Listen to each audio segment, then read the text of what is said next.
Parlamentares da Amazônia Legal debatem dificuldades específicas da região, desconhecidas pela maioria dos brasileiros. Epidemia de AIDS no Rio Grande do Sul mobiliza parlamentares. O selo Praia Acessível, em análise no Senado, deve beneficiar turistas com deficiência. Você conhece a origem das festas de São João? Como essa paixão brasileira começou? A TV Câmara Fortaleza conta essa história para você. Olha pro céu, meu amor, vê como ele está lindo. Oi, pessoal, eu sou Andréa Alves e este é o Parlamento Brasil, um programa feito em parceria com as TVs legislativas de todo o país. A gente traz para você os assuntos que vão além de Brasília e mostra as decisões que afetam a vida dos brasileiros, país afora. Vamos lá?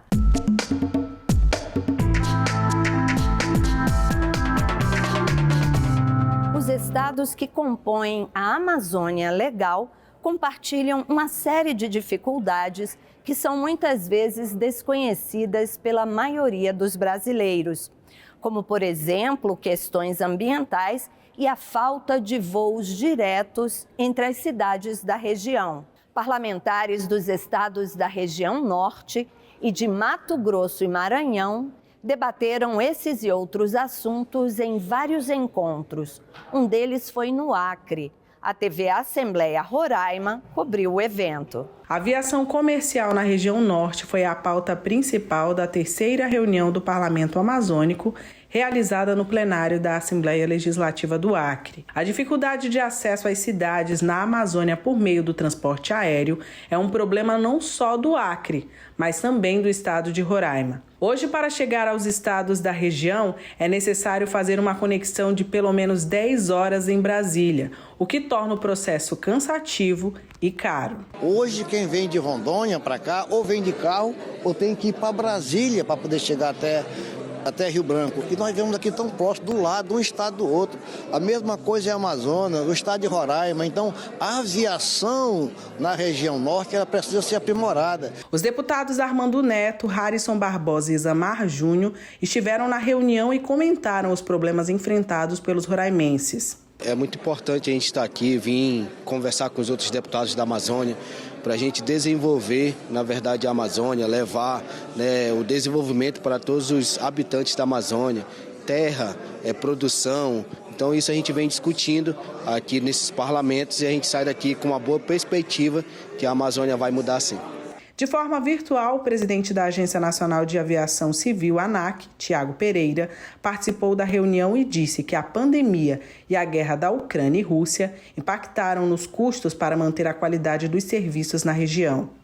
Tiago Pereira também respondeu os principais questionamentos dos parlamentares sobre as medidas a serem adotadas para melhorar o transporte aéreo na Amazônia. É flexibilizado, a regulação, criar alternativas de novos negócios na aviação. O deputado estadual pelo Maranhão, Wellington do Curso, pontuou a falta de políticas públicas de incentivo por parte da ANAC para oferecer mais voos para a região norte e preços mais atrativos. Então, respeite o Acre, respeite a população do Acre. Doutor Tiago, mexa-se, mova-se, leve o apelo, o descontentamento, a agonia, o sofrimento do Parlamento Amazônico e da população amazônica. Mexa-se, faça alguma coisa, nós vamos para cima. Outro assunto abordado foi o projeto Amapá Águas Profundas, que trata da autorização de pesquisa para a exploração de petróleo nos estados do Pará, Amapá e Maranhão. A apresentação foi feita por Marcelo Ramos, chefe de gabinete de Relações Institucionais da Petrobras. Como a autorização para perfurar foi dada antes da portaria que estabelece o AS, nos autoriza a perfurar e nós nos comprometemos a fazer o AS para toda a exploração. O deputado Armando Neto aproveitou o momento para comentar o potencial do município do Bonfim fronteira com a Guiana Inglesa, na exploração de petróleo. E o estado de Roraima, já que se fala de desenvolvimento da Amazônia, é importante que nós possamos trazer nossa fala para contribuir com este parlamento e nós unirmos força cada vez mais para trazermos desenvolvimento e a libertação da nossa Amazônia em relação às dificuldades da legislação, dos incentivos que sofremos aqui na Amazônia. Eu sou do município do Bonfim, um município que faz fronteira com Letem, que é a Guiana Inglesa do outro lado. Lá eu fui vereador, fui vice-prefeito, tive a oportunidade de ser prefeito também. Há mais de 30 anos, nós temos mais de 2 dúzias de poços artesianos perfurados no leito do rio Itacutur, que, por incrível que pareça, é o único rio do norte de Roraima que corre ao contrário. Esses poços artesianos, há mais de 3 décadas, eles foram perfurados para análise por empresas canadenses.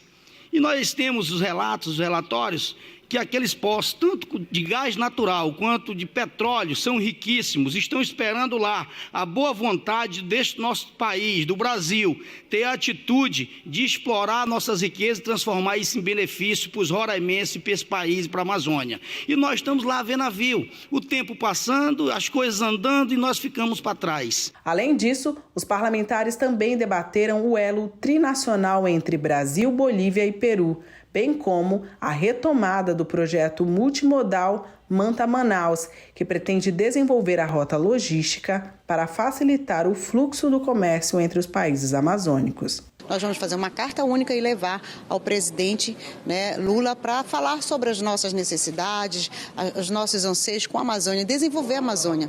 Não é muito de discurso mais, nós queremos resultados mais efetivos. Então, a importância de estar reunido o Parlamento Estadual, a participação dos governadores da Amazônia, dos prefeitos, dos nossos representantes federais, tanto senadores como deputados federais, vai fortalecer o nosso trabalho. O Rio Grande do Sul vive uma epidemia de AIDS. A Assembleia Legislativa do Estado debateu o assunto. Veja o que foi notícia nas casas legislativas do país. O diretor do departamento que trata do assunto no Ministério da Saúde, Draulio Barreira, afirmou que o Rio Grande do Sul tem 11% dos casos de HIV do país e que somente 5% das pessoas fazem profilaxia pré-exposição. O convidado alertou que o enfrentamento da situação transcende a área da saúde. A gente está falando aqui da assistência social com a população de rua cada vez mais numerosa. A gente está falando dos privados de liberdade, também ainda um muro intransponível para a saúde, muitas vezes, onde estão concentrados o HIV, a tuberculose de forma absolutamente desproporcional, a sífilis, as hepatites, enfim. Outros ministérios que trabalham a igualdade racial, povos indígenas, direitos humanos, enfim, a gente fechado na caixinha da saúde e ainda limitado pelos nossos níveis hierárquicos de município, estado, ministério, definitivamente a gente não vai conseguir atingir uma meta bastante ousada de eliminar essas doenças todas até 2030. O representante do Programa das Nações Unidas para o Combate à AIDS, UNAIDS, Bruno Caus, disse que a entidade é parceira nessa causa. Então a gente sabe da questão da epidemia generalizada no estado do Rio Grande do Sul, da situação também que se agrava em determinadas cidades, como Porto Alegre e outras. Aqui dentro do UNAIDS a gente tem uma importante iniciativa para a mobilização de cidades, a qual eu sou ponto focal, que é a Fast Track Cities. Tanto Porto Alegre quanto outras cidades e o próprio estado do Rio Grande do Sul são signatários da Declaração de Paris, que fazem com que integrem então essa iniciativa. Então, apenas reiterar a importância desse espaço. A representante do Movimento Nacional das Cidadãs Positivas, Silvia Aloia, afirmou que o maior problema enfrentado pelas mulheres é a culpabilização por terem contraído HIV. O representante da HF Brasil, Beto de Jesus, falou sobre a atuação da entidade na área.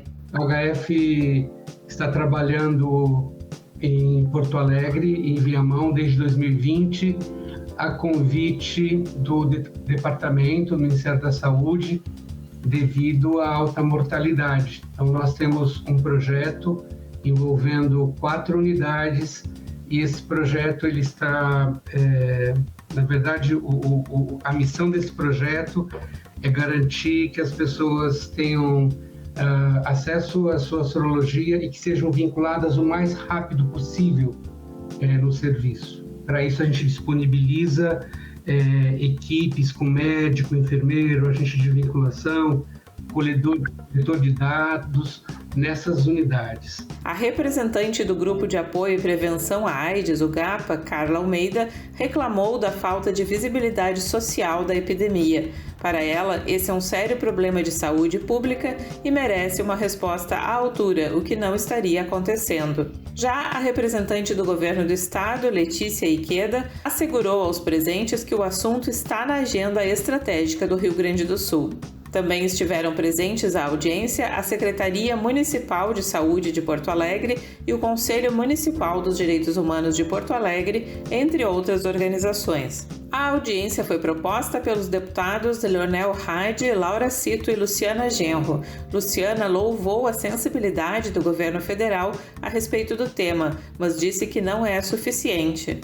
Precisamos de recursos próprios do governo do estado, e eu sei que a Letícia Iqueda é uma parceira que trabalha e que tem a enorme boa vontade com o tema e com a luta, mas nós precisamos de recursos do estado, investidos próprios no combate a essa epidemia.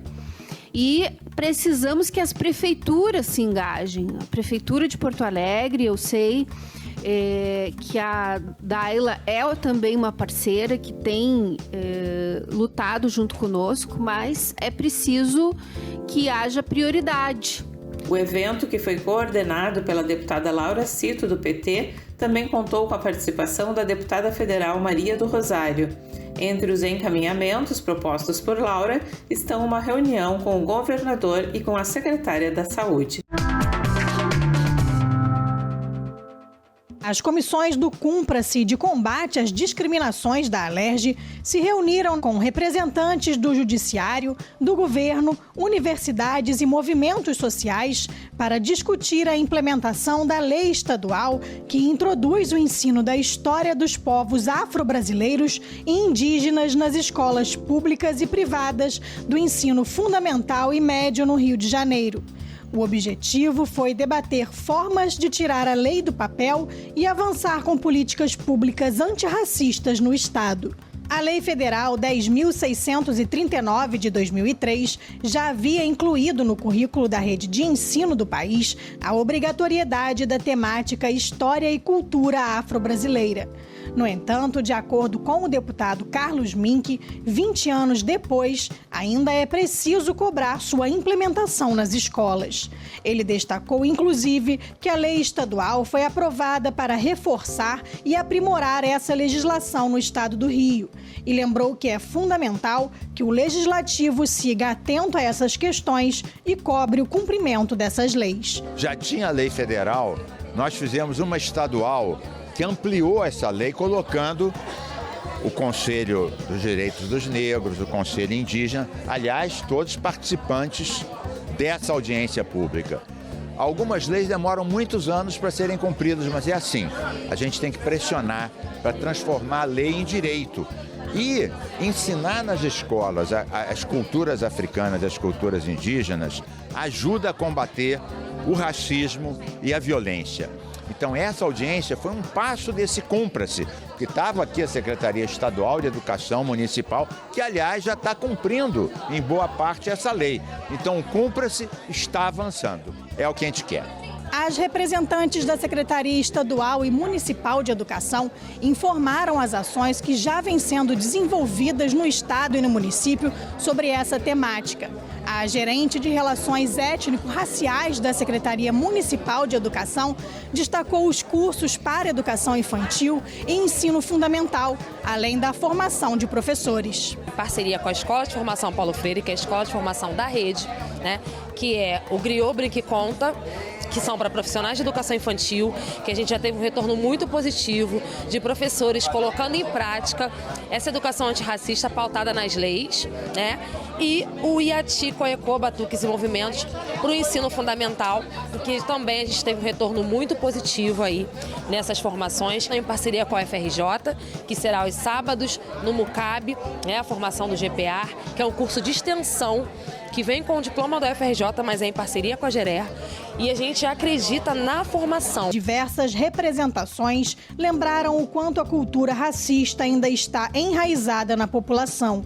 O presidente da Comissão de Combate às Discriminações, deputado professor Josemar, ressaltou a importância do conhecimento no combate ao racismo institucional.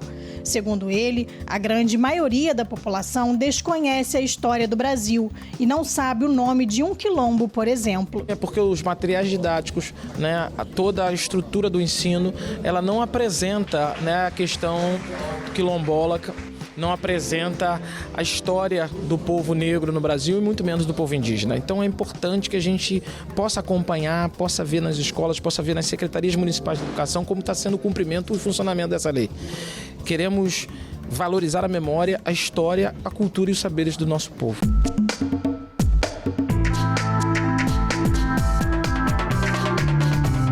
O Brasil possui uma imensa riqueza natural, a segunda maior cobertura florestal do mundo. Segundo especialistas, a preservação e também a recuperação desses ativos ambientais vale muito dinheiro. A Câmara dos Deputados promoveu o seminário Patrimônio Verde, o produto da vocação do Brasil. A Comissão de Legislação Participativa da Câmara dos Deputados promoveu no auditório Nereu Ramos o seminário intitulado Patrimônio Verde, o produto da vocação do Brasil. Foram abordados diversos aspectos do programa de registro de ativos de natureza intangível, originários das atividades de conservação das florestas nativas, que cobrem cerca de 60% do território brasileiro. Os participantes falaram sobre as regulações para a sustentabilidade, as finanças sustentáveis, além da inclusão e do desenvolvimento sustentável, proporcionando ganhos para diferentes segmentos da sociedade. O deputado Zé Silva, do Solidariedade de Minas Gerais, foi o organizador do seminário. Eu tenho afirmado que o mundo tem um pacto, foi obrigado a fazer um pacto pela vida, e esse pacto não precisou de assinatura, que é o desafio de produzir alimentos e produzir riquezas, especialmente ligadas ao solo, ao subsolo, e preservar o meio ambiente. E o que é que o parlamento precisa? O parlamento precisa de demandas legítimas para cumprir esse desafio que o Renato citou, de produzir alimentos e preservar. A produtora rural Loise Velasco falou sobre os riscos para a biodiversidade caso os seres humanos não deem atenção às necessidades de conservação do patrimônio verde. Se não houver essa atenção, nós não teremos permanência no planeta Terra, né? A grande dinâmica é a preservação da biodiversidade. Segundo a ONU, o nosso Brasil, é o país que mais tem área de preservação. Garantir o acesso de pessoas com deficiência a praias, parques e outros locais públicos é o objetivo do projeto que cria o selo Praia Acessível. A proposta já foi aprovada pela Comissão de Turismo aqui do Senado e seguiu para análise da Comissão de Direitos Humanos. Para receber o selo Praia Acessível, a praia, que pode ser em mar, rio ou lago, precisa ter acesso livre de obstáculos, rampas com corrimãos onde houver desnível e esteira firme sobre a areia até a água. De acordo com o projeto, a área também precisa contar com transporte público adaptado nas principais linhas de acesso à praia, além de outras adaptações. As deficiências desaparecem quando o Estado, o poder público e a sociedade como um todo resolve tirar esses empecilhos. Porque se eu sou um cadeirante, se eu tenho dificuldade de mobilidade, mas se em todos os setores onde eu moro ou onde eu vou passear de férias tem acessibilidade, aquilo deixou de ser uma deficiência para mim. Quem não vê por esse lado humano, vamos ver pelo lado econômico. Porque muitas famílias deixam de viajar para lugares porque tem alguém com mobilidade reduzida, outros tipos de deficiência, e não tem nenhuma atração porque não chegam lá. Em boa hora a gente aprova essa lei para amparar aqueles que têm deficiências em vários sentidos e, como Vossa Excelência disse muito bem, todos nós que estamos envelhecendo, já somos velhos, com certeza vamos ter deficiências e vamos precisar de ter essa proteção legal.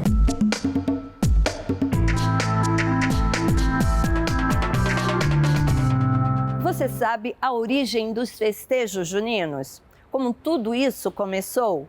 A nossa nova parceira, TV Câmara Fortaleza, colocou no ar um verdadeiro arraiá e contou direitinho de onde vem essa paixão nacional.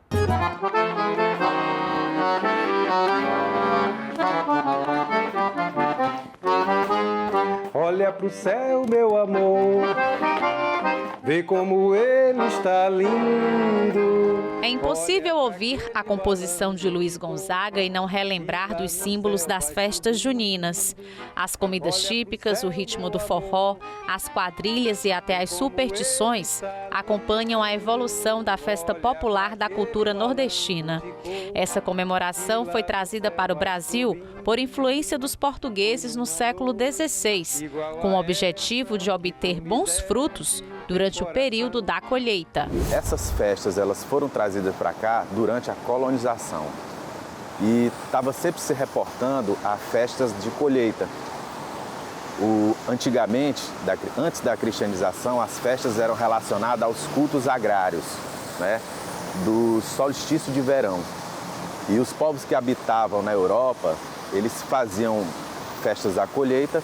E a igreja, no processo de cristianização, disse, olha, já que vocês não aceitam abrir mão dessas festas, então a gente vai colocá-las nas datas de santo. A popularidade da festividade trouxe à comemoração uma conotação religiosa. João, Antônio e Pedro são os santos celebrados durante o mês de junho. Santo Antônio com a tradição de santo casamenteiro, que é muito forte, né? Tanto dia 12 é dia dos namorados, véspera de Santo Antônio. Depois nós temos a tradição das fogueiras com São João, porque conta-se que quando São João nasceu, há uma lenda, né? Então Isabel e Zacarias teriam acendido uma fogueira para sinalizar aos vizinhos que o filho havia nascido. E então nós temos as fogueiras juninas, enfim, são várias tradições que estão ligadas. Da celebração religiosa direto para a dança típica do período. A quadrilha junina é um dos símbolos mais tradicionais dessas festas. A origem da dança é francesa. As quadrilhas que nós temos aqui vêm dos franceses, né, dos salões franceses, quadrille. Então, é uma dança de quatro casais. Eles ficam trocando, muito parecido com aquela dança que a gente faz aqui, os festejos de quadrilha, só que é bem mais pessoas, são um número de casais bem maiores, né? Então, essas festas, elas eram dos salões franceses e foram adaptadas aqui durante o período, aí já é um pouco depois, né, no século XIX, com a chegada da família real portuguesa.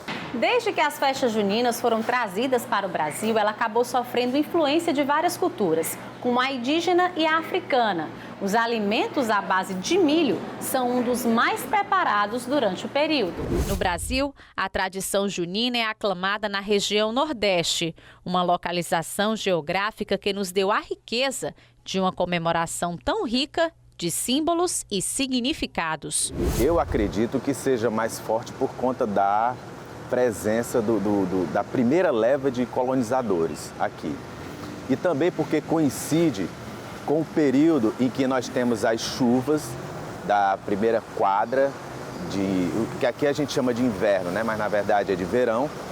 E aí, ao final da quadra, você tem um período de colheita do milho, da mandioca. Toda essa festa é celebrada ao som de muito forró, que acompanha ritmos como xote, baião, arrasta-pé e o chachado. Um gênero musical criado por Luiz Gonzaga no final da década de 50, executado desde então pela Santíssima Trindade do Forró. Essa característica que a sanfona tem de ser essa coisa dançante, gostosa de ouvir, foi desenvolvida pelos nordestinos. Então, o forrozeiro nordestino, ele é muito respeitado, né? O sanfoneiro nordestino. E ela representa tudo, né? A gente fala que é a Santíssima Trindade do forró, é a sanfona, o triângulo e o zabumba, né? Sou caboclo do sertão, só tenho amor no coração pra oferecer. A natureza é minha casa, a vida é viver. Interessante a história das festas juninas, né? Aqui em Brasília a gente gosta tanto, mas tanto, que elas vão até agosto. E esse foi o Parlamento Brasil. Obrigada pela audiência, viu? Se quiser rever qualquer um dos nossos programas, já sabe, tem tudo na internet. senado.leg.br/tv/Parlamento Brasil, tem o canal da TV Senado no YouTube e tem o velho e-mail. Manda uma mensagem, semana que vem a gente volta. Tchau!